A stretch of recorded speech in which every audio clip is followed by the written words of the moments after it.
السلام علیکم ورحمۃ اللہ وبرکاتہ نحمدہ ونصلی ونسلم علی رسولہ الکریم۔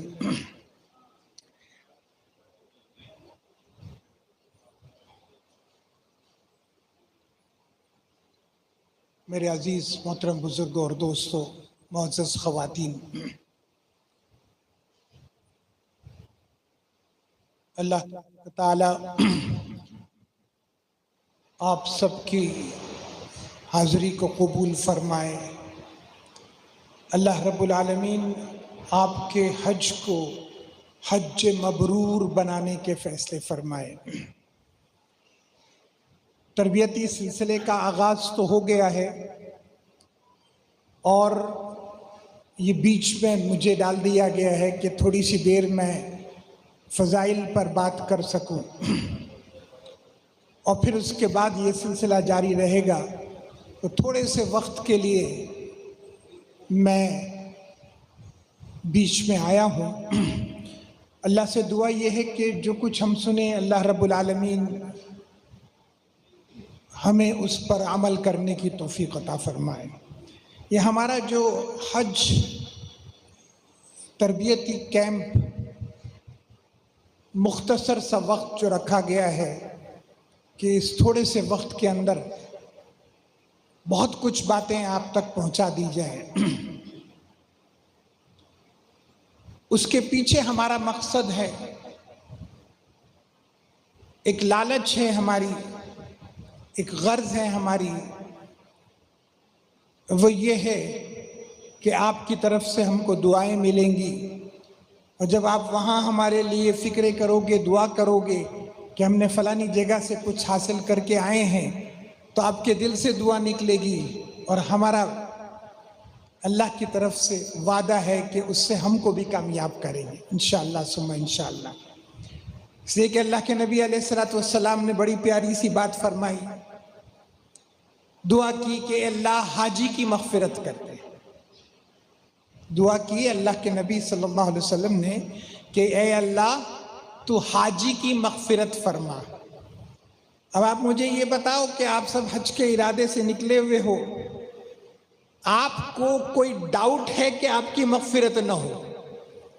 دعا کرنے والی ذات محمد مصطفیٰ صلی اللہ علیہ وسلم کہ جن کا ایک لفظ کہہ دینا، یا لفظ کہہ دینا تو چھوڑو، وہ آسمان کی طرف نگاہ اٹھا کر کے دیکھ لیں وہ کافی ہو جاتا ہے، تو اب تو گارنٹیڈ مغفرت والے ہو گئے، آپ کی بخشش ہونی ہی ہونی ہے۔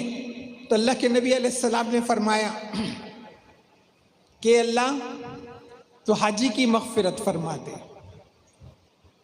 اور پھر فرمایا کہ اللہ وہ حاجی جن کے لیے دعائیں مغفرت کریں تو ان کی بھی مغفرت فرما دے۔ تو ہم دوسرے نمبر کے لوگوں میں آتے ہیں کہ جہاں آپ ہمارے لیے دعا کرو گے تو انشاءاللہ العزیز اللہ کے دربار سے ہمارے لیے بھی مغفرت کے فیصلے ہوں گے۔ تو کتنی پیاری سی بات کہ اللہ کے نبی نے فرمایا حاجی کی مغفرت فرما، اور حاجی جن کے لیے دعائیں کریں گے ان کی بھی تو مغفرت فرما دے۔ بڑی پیاری سی بات ہے کہ آپ لوگوں کو اللہ پاک نے وہ موقع عطا کیا جو لوگ ترستے ہیں۔ اللہ کی قسم میں نے ایسے ایسے لوگ دیکھے ہیں کہ جو ترستے ہیں کہ ہمیں جانا نہیں ہو پا رہا۔ ایسا نہیں ہے کہ پیسہ نہیں ہے، پیسہ ہے، اسباب ہے، سب کچھ ہے، لیکن موقع نہیں مل رہا، جانے کی نوبت نہیں آتی۔ اگلے سال جائیں گے، اگلے سال جائیں گے، اگلے سال جائیں گے، کب موت آ جائے ختم کچھ پتہ نہیں۔ اور آپ تو وہ خوش نصیب لوگوں میں سے ہو کہ جو آپ نے دیکھا ہے کہ ہم لوگ باتیں کرتے رہتے ہیں، ہمارے گھروں میں فیملیز کے اندر لوگ بیٹھ کے بات کرتے ہیں، ارے میری پسند کی جگہ فلانی ہے، سوئٹزرلینڈ بہت بہترین جگہ ہے، یورپ میں فلاں مقام بہت اچھا ہے، گھومنے پھرنے کے لیے فلانی جگہ، یہ مجھے پسند ہے، یہ مجھے پسند ہے، یہ مجھے پسند ہے، چلو وہاں کی ٹرپ بنا لیں، وہاں کے لیے نکل پڑیں، کشمیر چلے جائیں، ہماچل چلے جائیں، فلانی جگہ چلے جائیں، یہ ہماری پسند کی جگہ ہے نہیں؟ یہ ساری کی ساری ہماری پسند کی جگہ ہے۔ آپ تو وہ چنے ہوئے لوگ ہو کہ اللہ رب العالمین نے آپ کو جو موقع عطا کیا ہے تو اللہ جس جگہ پر بلا رہا ہے وہ اللہ اور اس کے رسول کی پسند کی جگہ ہے. اللہ کے پسند کی جگہ، اللہ کے رسول علیہ السلام کے پسند کی جگہ، وہاں پر آپ جا رہے ہو. دیکھو ہجرت کے موقع پر حضور علیہ السلام کعبۃ اللہ کے سامنے کھڑے ہیں، آنکھوں میں آنسو ہے اور دعا کر رہے ہیں.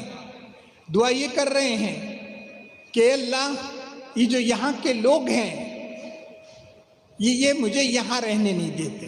دعا کیا کر رہے ہیں کہ اے اللہ یہ شہر مکہ شہر میری پسند کا شہر ہے، مجھے بہت پسند ہے، مجھے بہت محبوب ہے. اللہ کے نبی کی یہ دعا پر غور کر دیں کہ یہ جو جگہ ہے، یہ مکہ شہر جو ہے یہ مجھے بہت پسند ہے، لیکن یہاں کے لوگ مجھے رہنے نہیں دیتے. اس لیے اللہ تو یہاں سے مجھے ایسی جگہ پر پہنچا دے جو تیری پسند کی جگہ ہو، وہ جگہ جو تجھے محبوب ہو. تو ایک جگہ کے لیے اللہ کے نبی فرما رہے ہیں کہ یہ جگہ جو ہے یہ میری پسند کی جگہ. وہ جگہ کون سی ہے؟ مکہ المکرمہ. اب آپ کو یہ سمجھ میں آ جائے کہ مکہ المکرمہ جو ہے وہ جگہ ہے جو اللہ کے پسند کی جگہ ہے. یہ جگہ اللہ کے رسول علیہ السلام کی پسند کی جگہ ہے، آپ کو محبوب ہے. قرآن بھی دیکھو نا تو قرآن بھی کیا کہتا ہے؟ لا اقسم بہذا البلد. اللہ پاک نے قسمیں کھائی ہیں، اور قسم کیسی کھائی ہے اللہ پاک نے؟ اس شہر کی قسم. کون سے شہر کی قسم؟ مکہ المکرمہ کی قسم. مکے کی قسم اللہ کیوں کھا رہے ہیں؟ اللہ اس لیے نہیں کھا رہے کہ وہاں کعبۃ اللہ ہے، اللہ اس لیے نہیں کھا رہے کہ وہاں زمزم ہے، اللہ قسم اس لیے نہیں کھا رہے کہ وہاں حجر اسود ہے، بلکہ وَأَنْتَ حِلٌّ بِهَذَا الْبَلَدِ. اس جگہ کی قسم اللہ اس لیے کھا رہے ہیں کہ وہ جگہ میں محمد صلی اللہ علیہ وسلم رہتے ہیں، آپ چلتے پھرتے ہیں، آپ کا اٹھنا بیٹھنا ہوتا ہے. تو پیاری جگہ کس کی ہے؟ وہ اللہ کے رسول علیہ السلام کی. تو اللہ کے نبی نے فرمایا ہے اللہ پاک اب مجھے یہاں سے لے جا وہ جگہ جو تیری محبوب جگہ ہے. اللہ کہاں لے گئے؟ اللہ نے مدینہ المنورہ پہنچا دیا. تو گویا یہ سمجھ میں آیا کہ مکہ جو ہے وہ جگہ ہے جو اللہ کے نبی کی پسند ہے، اور مدینہ وہ جگہ ہے جو اللہ کی پسند ہے. اور پھر دعا مانگی کہ اللہ مدینہ المنورہ تو لے جا رہا ہے، اب یہاں پر تو میرے اندر اس جگہ سے بھی زیادہ محبت عطا کر. 13 سال کا عرصہ آپ صلی اللہ علیہ وسلم مکہ المکرمہ، 10 سال کا عرصہ مدینہ المنورہ چلے گئے. تو آپ ایسی متبرک جگہوں پر جا رہے ہو، اللہ کی قسم رونگٹے کھڑے ہو جاتے ہیں جب یہ سوچو. کعبۃ اللہ کو جب بنایا گیا تو اس وقت ابراہیم علیہ السلام کو اللہ نے حکم دیا کہ ابراہیم آواز لگاؤ. آواز کون سی لگاؤ؟ لوگوں کو اس گھر میں آنے کی آواز لگاؤ، حج بیت اللہ کے لیے پہنچنے کی آواز لگاؤ، لوگ یہاں پر آئیں اور آ کر اس گھر کا طواف کریں. آواز لگائی جا رہی ہے نا. کہا اے اللہ میں کیسے آواز لگاؤں، کس طریقے سے آواز لگاؤں؟ تو اللہ رب العالمین کا حکم ہوا ابراہیم آواز لگاؤ. اس آواز کو لوگوں تک پہنچانا ہماری ذمہ داری ہے. ابراہیم علیہ السلام آواز لگا رہے، آواز کو پہنچایا گیا. اللہ پاک نے قیامت تک جتنے لوگ حج کرنے والے ہیں عالم ارواح کے اندر، اپنی ماؤں کے رحم میں، اپنے باپ کے سلب میں جتنے بھی لوگ جن کے حصے میں حج تھا، سب لوگوں نے ابراہیم علیہ السلام کی اس دعوت کے اوپر لبیک کی آواز لگائی کہ ہم حاضر ہیں، ہم حاضر ہیں، ہم حاضر ہیں. تو گویا آپ کس کی دعوت پر جا رہے ہو؟ آپ ابراہیم علیہ السلام کی دعوت پہ جا رہے ہو. کس کی دعا پر جا رہے ہو؟ محمد الرسول اللہ کی دعا پر جا رہے ہو. کس کے پسند کے شہر پر جا رہے ہو؟ اللہ کے نبی کی پسند کا شہر، اللہ کا پسند کا شہر. سبحان اللہ، ایسے مقام پر جا رہے ہو اور پھر جانے کے بعد آپ کو خود روح کی تازگی ملے گی. آپ دیکھو تو صحیح، ان مقامات تک نظر دوڑاؤ. ہم مدینہ المنورہ کے اندر جو ہے بہت ساری جگہوں کے اوپر جاتے ہیں، زیارتیں کرتے ہیں، جس کے بارے میں سب آپ کو بتایا جائے گا. مکہ المکرمہ کیسی جگہ ہے؟ 13 سال اللہ کے نبی علیہ السلام نے گزارے، اور کس حالت کے اندر وہ وقت گزرا. 13 سال کس حالت میں گزرے کہ حضور علیہ الصلوۃ والسلام کے ساتھ جو ظلم ہوا ہے، بربریت ہوئی ہے، آپ کے یاروں کے چمڑے ادھیڑے گئے ہیں۔ حضرت سمیہ رضی اللہ کا کیا قصور تھا؟ بیچ میں سے چیر دیا گیا۔ حضرت سمیرہ کی آنکھوں کو نکال دیا گیا۔ عورتوں کی بات کر رہا ہوں۔ بلال حبشی رضی اللہ تعالیٰ عنہ، مسجد بلال پر نظر ڈالو، وہ کون سی جگہ ہے؟ حضرت بلال رضی اللہ تعالیٰ عنہ جہاں پر الٹا لٹا کر کے جو ہے اوپر سے نیچے تک جو ہے کوڑے برسائے جاتے تھے اور گرم گرم پتھروں سے داغا جاتا تھا۔ حضرت خباب رضی اللہ تعالیٰ عنہ نے ایک مرتبہ اپنی قمیص کو اتار کر کے بتایا تو حالت یہ تھی کہ جسم میں صرف ہڈیاں دکھ رہی تھی، جسم کا سارا گوشت جل کر راکھ ہو چکا تھا۔ اور یہ کس چیز کے لیے؟ کون سی پراپرٹی کے لیے؟ کون سے انویسٹمنٹ کے لیے؟ کون سے بزنس کے لیے؟ یہ لا الہ الا اللہ محمد الرسول اللہ صلی اللہ علیہ وسلم کی نسبت سے نگاہیں ڈالو تو خود کے رونگٹے کھڑے ہو جائیں گے۔ اللہ اکبر! یہ کون سی جگہ پر ہم آ گئے؟ کون سے مقام پر ہم آ گئے؟ ہمارے نبی علیہ الصلوۃ والسلام نے کتنا سہا ہے اس مقام پر، اصحاب رسول صلی اللہ علیہ وسلم نے۔ تو ان جگہوں پر اللہ آپ کو بلا رہے ہیں، ان جگہوں کو دیکھو، آنکھوں سے آنسو نکل کے آئیں گے۔ خدا کی قسم، ایسے مقامات جہاں پر آپ پہنچو گے تو یہ سب، اب جب آپ چلے گئے واپس آؤ گے تو خالی ہاتھ آنے والے نہیں ہو، آپ جھولی بھر کر کے آؤ گے۔ اللہ تعالیٰ خالی ہاتھ نہیں لوٹاتے، آپ ایک ڈیفینٹ کمٹمنٹ لے کر کے جا رہے ہو اللہ کی طرف سے۔ اللہ رب العالمین جو ہے آپ کو دے کر بھیجے گا، خالی ہاتھ آپ نہیں آنے والے ہو۔ یہ بات اپنے ذہنوں میں رکھ لو۔ وہاں سے عطا ضرور کیا جائے گا۔ آپ کا حج قابل قبول ہے نہیں ہے، اللہ پاک کسی اور کے حج کے توسل سے آپ کو قبول کر لے گا۔ روضۃ الریاحین کے اندر جو اولیاء اللہ کے بارے میں بتایا گیا ہے، وہاں پر علی ابن موفق رحمۃ اللہ علیہ کے بارے میں بتایا کہ انہوں نے عرفات کے میدان کے اندر دیکھا کہ لوگ رو رہے ہیں، گڑ گڑا رہے ہیں، تڑپ رہے ہیں۔ اس حالت کے اندر یہ سارے کے سارے لوگ وہاں پر جمع ہیں۔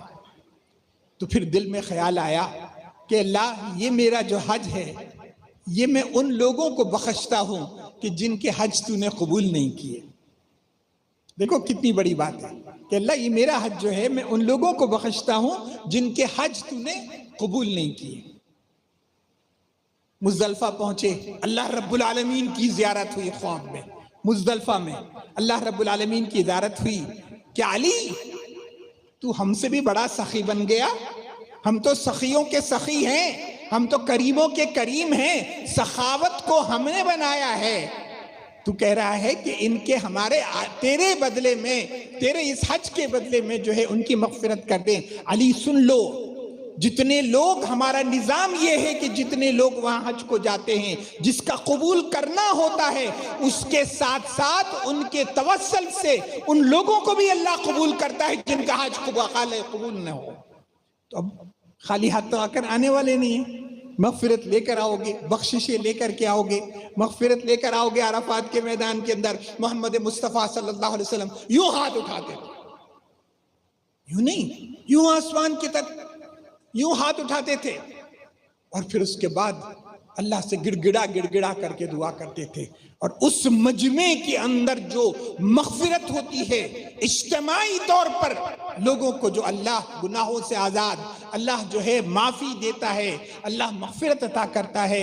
حکم ہوتا ہے کہ میرے بندو، اگر تمہارے گناہ ریت کے ذروں سے بھی زیادہ ہوں، اس زمین کے اندر جو ریت ہے اس کے ذروں سے بھی زیادہ ہوں، پانی کے اندر جتنے قطرے ہیں ان قطروں سے بھی زیادہ ہو، تو لوگوں سن لو، ہم نے تمہیں آج کی اس نشست کے اندر سب کی مغفرت کر دی۔ اور نہ صرف یہ کہ تم سب کی مغفرت کر دی ہے، آج بیٹھ کر جس کے لیے تم اس متبرک مجمع میں دعا مانگو گے، تم سب، تمہاری دعاؤں کو اللہ ان کے حق میں بھی قبول کرے گا۔ تو لے کر کے آ گئے۔ تو میرے بھائیو، بزرگوں، دوستو، وہاں سے تو آپ نے لے کر کے آنا ہے، بس 2-3 چیزوں کا خیال رکھ لو۔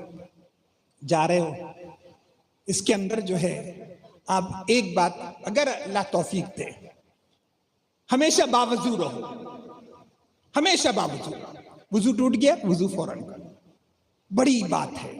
اللہ رب العالمین فقر و فاقہ کی زندگی سے بچا لے گا۔ دنیا کے سارے لوگ فقر و فاقہ میں رہیں گے، آپ کو فقر و فاقہ نہیں رہے گا۔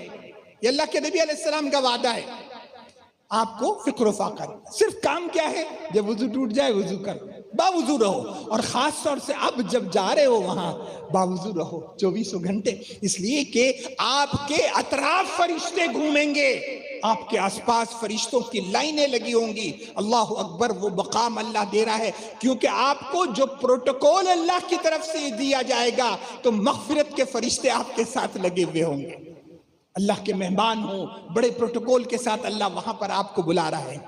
تو پھر کیا کرو؟ وضو سے رہو، اچھی بات ہے۔ اور اگر باوضو رہو گے تو جسم کے سارے اعضاء، انگلیوں سے لے کر ہڈیوں سے لے کر تمام چیزیں آپ کے لیے تسبیح کرتے رہیں گی۔ اس کے بعد سکرات کی تکلیف سے اللہ بچا کر کے رہے گا، سکرات کی تکلیف نہیں ہوگی۔ بڑے فائدے ہیں، بہت سارے فائدے ہیں۔ باوضو رہو، بڑی اچھی بات ہے۔ نماز کسی حالت میں مت چھوڑو۔ ایک تو ہوتا ہے نماز کا چھوڑنا، دوسرا ہوتا ہے نماز کو اس انداز کے اندر پڑھنا کہ لاپرواہی کے ساتھ، بھئی ہم کو نماز پڑھنا ہے، جلدی جلدی بس بھی چھوٹ رہی، یہ ہو رہا ہے وہ ہو رہا ہے، جلدی جلدی کر کے نماز سکون کے ساتھ، اطمینان کے ساتھ۔ اور آپ حج کے لیے جا رہے ہیں اللہ کے مہمان بن کر، خدارا کسی صورت میں ایک بھی نماز نہیں چھوٹنی چاہیے، اس لیے کہ اگر ایک نماز بھی چھوٹ گئی آپ کی فرض نماز، آپ کا نام جہنم کے دروازے پر لکھ دیا جائے گا۔ اب کیا بات ہوئی بھائی کہ تم اللہ کے مہمان بن کر اللہ کے گھر کی طرف جا رہے ہو اور آپ کا نام جہنم کے دروازے پر لکھا ہے؟ نہ، نماز کو مت چھوڑو، اور نماز میں للہیت پیدا کر لو، خشوع کو پیدا کرو۔ آزو بازو کے لوگوں کی فکر مت کرو، ناک پر کان پر مکھی بیٹھ رہی اس کی فکر مت کرو، اس رب کے دربار میں تم کھڑے ہوئے ہو جو تم کو دیکھ رہا ہے۔ نماز ایسی پڑھو کہ میرا رب مجھ کو دیکھ رہا ہے۔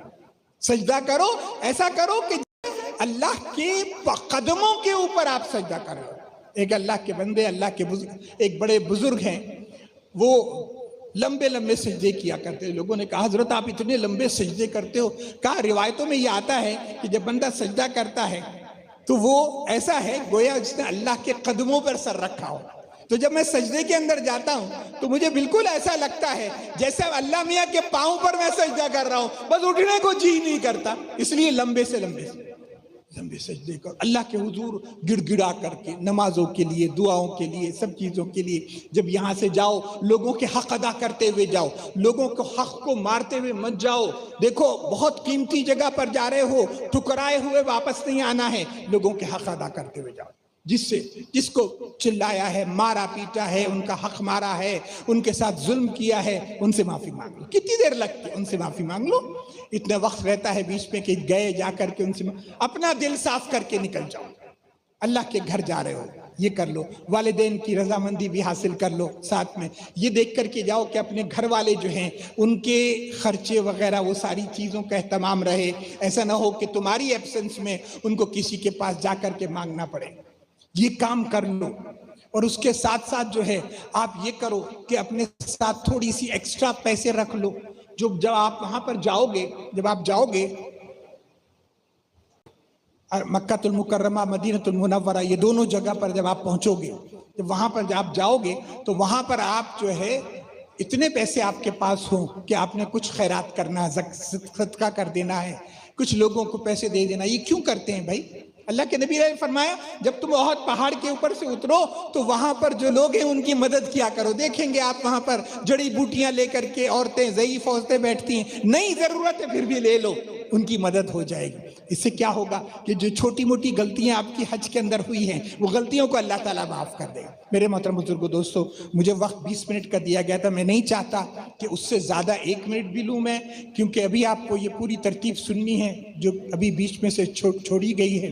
تو انشاءاللہ اللہ سے دعا ہے کہ اللہ رب العالمین آپ کے حج کو قبول فرمائے، اللہ تعالیٰ آپ کی زیارتوں کو قبول فرمائے۔ جب واپس آؤ جو ہو سکتا ہے اپنے ساتھ اس عقیدے کو لے کر کے آؤ، نگاہوں کا اہتمام، کان سے سننے کی پابندی، زبان سے بولنے کی پابندی، کس طریقے سے کہ آپ جو ہے کسی ایسے غلط کاموں میں نہ پڑو، کیونکہ یہ تو دل مانتا ہی نہیں۔ وہ آنکھ جو بیت اللہ کو دیکھے، وہ آنکھ جو حجر اسود کے پاس کھڑی رہے، وہ آنکھ جو اللہ کے رسول علیہ السلام کے علاقوں کو دیکھ کر کے آ رہی ہے، وہ آنکھ جو ہے وہاں سے نکل کر کے پھر جا کر غلط کام کرے گی، برے کام کرے گی؟ نہیں ہو سکتا۔ اس چیز کو ذہن میں رکھو۔ اللہ اگر توفیق دے، آتے ہوئے تھوڑی سی داڑھی بھی رکھ لو، تھوڑی سی داڑھی بھی رکھ لو، اللہ قبول کرے گا انشاءاللہ العزیز۔ دلوں کا پھیرنے والا اللہ ہے۔ تھوڑی سی شباہت کر لو محمد رسول اللہ صلی اللہ علیہ وسلم کی، کیا پتا اللہ تعالیٰ کو اسی کے اوپر بہانہ آ جائے کہ بھئی اس کی مغفرت کر دو۔ اس لیے کہ ایک چیز بس آخری یہ سمجھ لو، بھائی اس کو تھوڑا سا وہ کرا دیں نا، ڈسٹربنس ہوتا ہے سب۔ حضور علیہ السلام کے سامنے ایک آدمی آ کر کے بیٹھا جس کی داڑھی مڈی ہوئی تھی، کسی کو کوئی آفینس نہیں۔ میں آپ کو ایک بڑی پیاری سی چیز بتاتا ہوں۔ اللہ کے نبی علیہ السلام نے اس کی طرف سے منہ پھیر لیا، وہ آدمی دوسری طرف چلا گیا، اللہ کے نبی نے ادھر سے بھی منہ پھیر لیا۔ اب آپ سوچو کہ جس آدمی کے چہرے پر داڑھی نہیں، ناگواری کے ساتھ محمد مصطفیٰ صلی اللہ علیہ وسلم نے منہ پھیر لیا، کیا ہمارا دل نہیں کرتا کہ ہم اپنے نبی کی رضا کو حاصل کر لیں؟ میں نہیں کہتا کہ مولویوں کی طرح بڑی داڑھی رکھ لو، کر لو، تھوڑی سی ایسی داڑھی جس سے کم پتہ چلے کہ ہم مسلمان تو ہیں انشاءاللہ۔ اگر ہم اس طرح سے کریں گے تو انشاءاللہ اللہ رب العالمین کرم کے فیصلے فرمائے گا۔ اور پھر لے کر آؤ، بغیر لیے ہوئے مت آؤ، ہر جگہ ڈپٹ کر کے، جہاں جہاں قبولیت کے مقام ہے، اے اللہ ہم تجھ سے لے کر جائیں گے، ہم آئے ہیں یہاں پر تیرے دربار میں، اور انشاءاللہ جب ڈپٹ کر کے مانگو گے تو اللہ قبول بھی کرے گا، اور اللہ آپ کی دعاؤں کو بھی قبول کرے گا، اللہ آپ کی جائز مرادوں کا بھی تکفل فرمائے گا۔ وآخر دعوانا ان الحمدللہ رب العالمین۔